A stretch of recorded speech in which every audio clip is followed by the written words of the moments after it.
ঘরের লোকের হাতেই ভয়াবহ নির্যাতনের শিকার নবম শ্রেণীর ছাত্রী। তাকে পঞ্চশায়ুর গণধর্ষণ কাণ্ডের 5 দিন পর গ্রেফতার এক ট্যাক্সি চালক। বৃদ্ধাশ্রমের পৌঁছে দেওয়ার নাম করে গাড়িতে তুলে নিগ্রহ।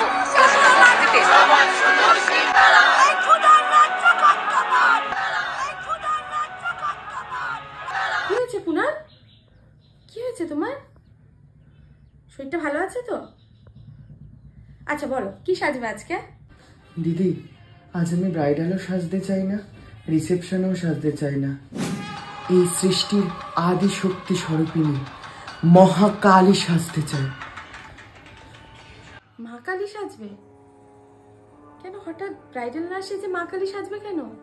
এখন যা সময় পড়েছে, নারীদের বউ সেজে হাতে চুড়ি পরে রাস্তায় বেরোলে হবে না। খড়গ নিয়ে উগ্র মূর্তি ধারণ করতে হবে, যাতে মানুষরূপী শয়তানগুলো নারীদের ছায়াও মারাতে ভয়ভীত হয়।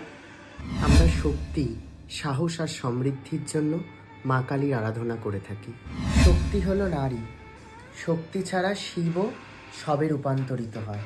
কিন্তু এখনকার দিনে নারী আজ অসুরক্ষিত, ভুলে গেছে তার শক্তি, ভুলে গেছে তার অসুর নিধনের কৌশল।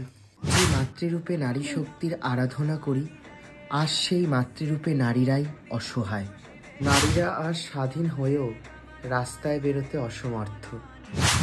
সৃষ্টিকাল থেকে চলে আসছে নারী উগ্র, নারী ধ্বংস, নারী সৃষ্টি, নারী একমাত্র শক্তির উৎস।